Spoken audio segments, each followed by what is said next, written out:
Coucou tout le monde, j'espère que vous allez bien. Aujourd'hui je me retrouve pour une nouvelle vidéo et aujourd'hui dans cette vidéo je vais vous parler de quelque chose que j'utilise très souvent quand je fais de la couture vêtements. En même temps c'est ce que je fais le plus maintenant pour être honnête, et je pense que vous avez déjà vu ça dans plusieurs de mes vlogs couture. C'est le papier calque carbone qui se présente comme ceci. Je pense que vous êtes beaucoup à vous poser la question qu'est-ce que c'est, à quoi ça sert, etc. Alors je vous ai déjà montré plusieurs fois dans des vlogs, je crois que je vous ai même montré, je vous avais même expliqué dans un vlog, je crois que c'est le vlog où je fais ma première chemise. C'est une vidéo qui n'a pas été beaucoup vue. Je vais vous donner l'explication, je vais vous montrer comment ça marche dans cette vidéo, donc vous n'aurez pas besoin de regarder ce vlog bien sûr, mais pour les personnes que ça intéresse, je vous mettrai le lien en barre d'infos de ce vlog, voilà, qui était pour réaliser une chemise pour mon cosplay Harry Potter, mais c'est une chemise que je peux porter pour tous les jours bien sûr aussi, hein, pas que pour le cosplay Harry Potter. Alors pour les papiers calque carbone, vous pouvez trouver deux marques différentes, donc Burda Style, le paquet que je tiens actuellement dans les mains, et j'ai vu il n'y a pas longtemps, là il y a genre peut-être 10 minutes avant que je filme cette vidéo, j'ai vu que Prime aussi propose du papier calque carbone. Par contre pour le prix je m'en souviens plus du tout, mais pour le prix du paquet que j'ai dans les mains, par exemple de Burda Style, moi j'avais acheté sur Amazon, mais bien sûr vous pouvez trouver sur n'importe quel site internet, et je pense que vous pouvez peut-être aussi trouver en magasin. Peut-être pas dans tous les magasins, mais dans les magasins type Mondial Tissu, Self Tissu, les grandes enseignes, on va dire comme ça. Mais si vous ne trouvez pas dans votre petite mercerie du coin, vous pouvez trouver sur internet bien évidemment. Et moi j'ai acheté sur Amazon. Alors le paquet là, je l'ai acheté il y a un moment. J'ai racheté un paquet entre temps quand j'avais fait mon calendrier de l'avant couture l'année dernière ou en 2022. Je suis plus sûre du prix, je vous mettrai ça quelque part dans la vidéo, mais je crois que c'était pas loin de 10 €. Alors oui, 10 € c'est beaucoup, mais en fait, par exemple le paquet là, celui-là, parce que j'en ai un nouveau, hein, ça c'est le tout neuf, que j'ai même pas encore utilisé. Et ça c'est celui que j'ai depuis 2 ans, ouais 2 ans et demi je crois, donc pour vous dire, et il y en a encore dedans, clairement, ça coûte peut-être 10 €, mais vraiment c'est plutôt économique je trouve, donc en soi ça va. Alors par contre pour la pochette Burda Style, vous avez deux pochettes différentes. Vous avez une pochette qui est celle-ci, vous avez en fait une planche couleur jaune et une couleur blanche. Bon, blanche pas totalement, elle est plus blanc cassé que blanc, hein, pour être honnête. Et vous en avez un autre avec une feuille rouge et une feuille blanche. Blanche pas du tout, une feuille bleue, pas du, c'est mieux, donc rouge et bleu. Et là vous avez le paquet jaune et blanc. Voilà, on va y arriver. Je me suis trompée, excusez-moi. Donc voilà ce qu'il faut savoir par rapport à celui de chez Burda Style, mais je crois que c'est à peu près pareil chez Prime, je crois, mais je suis plus sûre.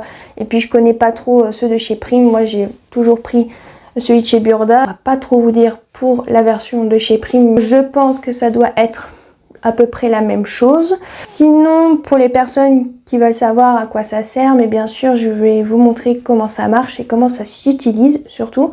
En fait ça vous permet de reporter des repères, que ça soit en fait les repères pour vos plis, pour vos pinces, c'est surtout pour les pinces que moi j'utilise, mais aussi pour les repères pour tracer, vous savez, les traits, pour savoir où correspondent tel trait à tel trait. Voilà, par exemple, je sais pas si vous m'avez comprise, pour les plis par exemple, voilà, j'utilise pour ça. J'utilise aussi pour les repères, par exemple pour les boutonnières, ou pour les repères pour les boutons, si vous aimez pas faufiler. Par exemple, moi c'est pas quelque chose que je kiffe. J'ai fait une fois sur mon trench Martha. Bon, c'est une bonne technique, mais je suis pas fan, quoi, voilà, pour être honnête. Donc des fois, ça m'arrive, voilà, de reporter les repères de boutons, de boutonnières avec ça. Plein d'autres repères, vraiment, c'est plutôt pratique.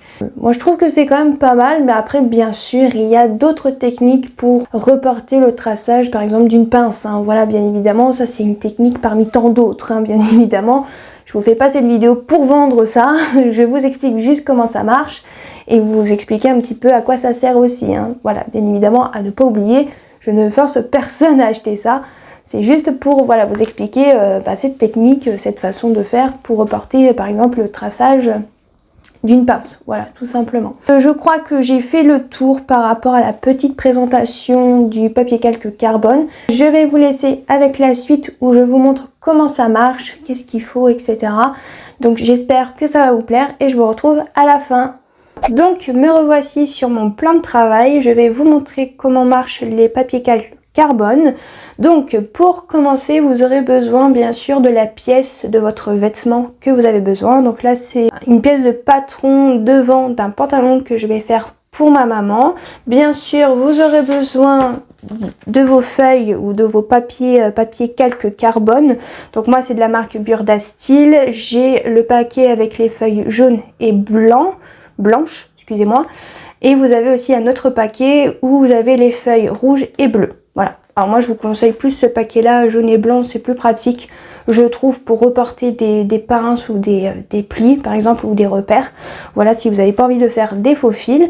Donc moi je vous conseille plutôt ce paquet là. Bon, c'est pas donné, mais après quand vous achetez et que vous aimez bien la technique, ça en vaut la peine, je trouve. Moi ça fait plusieurs années maintenant que je l'utilise, ça doit faire 2 ans maintenant, et j'aime beaucoup cette technique, et pour l'instant je vais pas partir sur une autre. Donc là le paquet il est vide, mais vous avez bien sûr le papier avec toutes les indications par rapport au papier, ils appellent ça papier copie couture.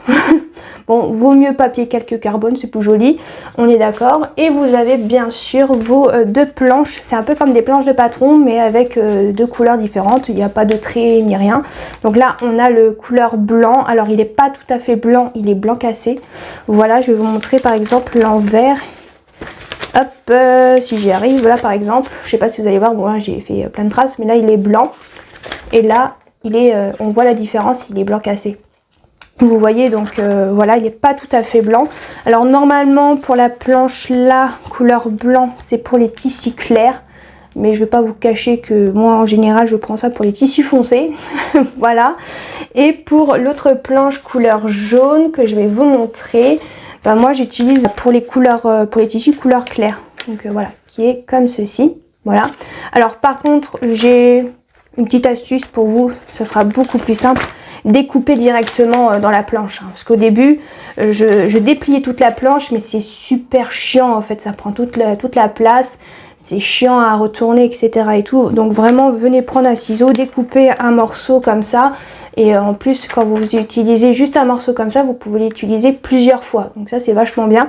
Je peux vous montrer, hein, là j'ai des feuilles que j'ai coupées comme ça, et comme vous pouvez le voir je l'ai utilisé plusieurs fois et dans tous les sens, et vraiment ça marche encore, hein, pour vous dire. Donc là j'ai des petits morceaux comme ça, voilà, j'en ai d'autres comme ça un peu plus petits, mais en termes général ça me dure quand même pas mal dans le temps, donc c'est quand même plutôt chouette. Donc vraiment n'hésitez pas à couper dedans, hein. C'est sûr ça fait peur, on se dit mince on coupe dans la planche, mais c'est beaucoup plus facile. Vous allez voir. Et bien sûr vous aurez aussi besoin d'une roulette à dents. Alors vous n'êtes pas obligé d'en acheter une si vous n'en avez pas. À ce qui paraît, j'ai lu dans le mode d'emploi du papier calque carbone qui se trouve juste ici. Alors ils disent que si on n'a pas ça, ils disent qu'on peut remplacer avec le dos d'une lame de couteau ou un stylo à billes qui ne fonctionne plus. Voilà, pour les personnes que ça intéresse, si vous n'avez pas envie d'acheter une roulette à dents juste pour ça et que vous n'avez pas les moyens, bon c'est pas non plus hyper cher, vous pouvez en trouver sur AliExpress, je pense, pour pas cher. Moi je l'ai trouvé à Centracor pour pas très cher, je crois 3-4 euros, et voilà, je m'en sers tout le temps quand je dois reporter des pinces. Donc ça, au moins c'est un achat qui est utile. Voilà, il me sert très souvent. Donc et si vous n'avez pas envie d'en acheter, que vous ne trouvez pas, ou que vous trouvez que c'est trop cher, vous pouvez prendre ces autres alternatives qui proposent dans le mode d'emploi. Donc c'est tout ce que vous aurez besoin pour le papier calque carbone. Donc le plus important c'est bien sûr votre pièce de patron, hein, donc découpée dans le tissu, et bien sûr la feuille et ça. Maintenant je vais pouvoir vous montrer. Donc je vais venir prendre moi du papier calque carbone jaune. Comme vous pouvez le voir, je l'ai déjà utilisé, mais il marche encore. Voilà, il n'y a pas de souci pour ça. Donc je vais venir enlever l'épingle qui se trouve juste ici, parce qu'il est au niveau de la pince et ça va être un petit peu compliqué. Donc une chose à savoir, quand vous faites les tracés de vos pinces, bien sûr le mieux c'est de faire ça sur l'envers, car en fait ça ça va être un peu chiant à enlever. Il faudra passer plusieurs fois à la machine pour que ça s'enlève. Mais vu que ça sera sur l'envers, ça ne se verra pas. Mais ils disent que si vous repassez dessus, ça va fixer en fait un peu la couleur du papier calque carbone sur le tissu. Voilà, moi par exemple sur un chemisier, j'avais fait ça pour les boutonnières. Au début, on voyait encore les traces, mais au fur et à mesure, ça part, donc il n'y a pas de souci. Donc, on va commencer par la face qui est vers nous. Là, on voit le patron. Je vais venir prendre mon papier et en fait, je vais venir le retourner comme ceci. Et je vais venir le faire passer juste en dessous de mon patron, comme ceci. Donc là, actuellement, on voit le papier. Et en fait, tout simplement, on va venir prendre la roulette à dents et en fait, on va venir tracer, passer surtout sur le tracé de la pince. Voilà, il faudra bien appuyer pour que ça puisse faire le transfert sur le tissu bien sûr. Donc vous allez voir, c'est tout simple. Bien sûr, tenez bien le patron, hein. Ça sera plus simple aussi. Hein. Hop, comme ça. Et vous venez enlever le papier. Vous allez venir bien sûr vérifier que ça a bien fait le tracé sur le tissu. Donc bien sûr vous de loin vous n'allez pas voir, mais je vois bien mon tracé jaune. Alors si vous ne voyez pas et que vous avez du mal, vous pouvez venir prendre un stylo friction. Hop, et une règle. Alors je vais venir prendre ça, une seconde. J'ai pris ma règle et mon stylo. C'est comme ça que je fais pour être sûr de bien voir. Et en fait je vais venir tracer. Alors je vais juste enlever hop, une autre épingle, ça sera plus simple. Hop, alors ça c'est une alternative, hein. Après si vous voulez pas faire cette étape, vous n'êtes pas obligé, hein. Moi je le fais comme ça, c'est plus simple pour moi. Comme ça je vois bien quand je vais épingler mes pinces. Hop, voilà, comme ça. C'est beaucoup plus simple, je trouve. Même si actuellement je les vois de loin, hein, mes petits pointillés jaunes, mais ça peut toujours aider pour faire un tracé à la règle. Et après, bien sûr, il y a d'autres techniques que celle-ci pour reporter les pinces, bien sûr. Hop, comme ceci. Je ne sais pas si on voit de loin, je vais vous faire un petit zoom. Voici ma pince que j'ai tracée. Voilà, c'est beaucoup plus simple. Si vous voulez vérifier que la pince corresponde bien, elle correspond, donc nickel.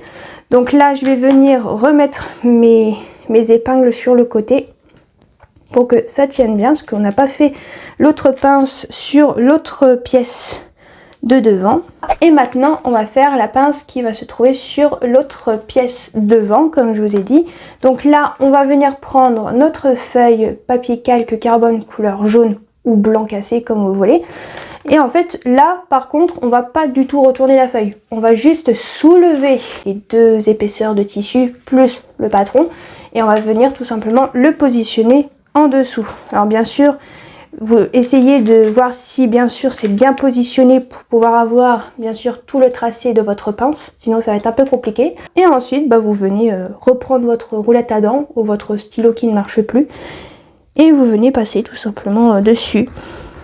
C'est tout simple, hein, vraiment, il n'y a pas grand chose de compliqué dedans. Alors bien sûr essayez d'appuyer un tout petit peu plus fort vu qu'il y a une épaisseur de tissu juste en dessous du patron. Ça va peut-être marquer un peu moins bien. Voilà. Donc là, je vais retourner pour voir si ça a bien marqué. Ça a bien marqué. Bien évidemment, moi, je vais faire mon étape supplémentaire qui est bien sûr pas obligatoire. Je vais venir prendre ma règle et mon stylo et je vais venir tracer pour être sûr de bien voir et pouvoir en fait bien épingler par la suite.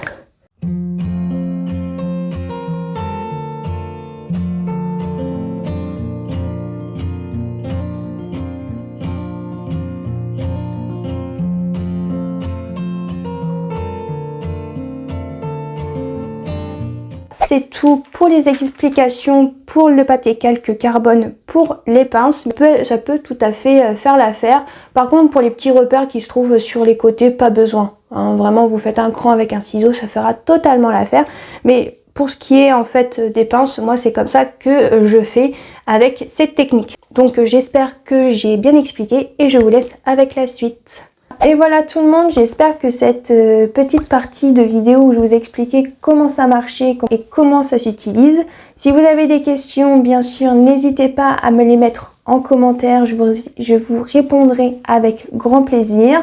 Et encore une fois, j'espère que cette vidéo vous aura plu. N'hésitez pas à aimer, à commenter bien sûr si vous en avez envie, à vous abonner si vous en avez envie aussi. N'hésitez pas aussi à activer la petite cloche si vous voulez recevoir les notifications de mes vidéos ou même des lives que je fais le dimanche. Et moi, je vous retrouve pour une prochaine vidéo et je vous fais de très gros bisous.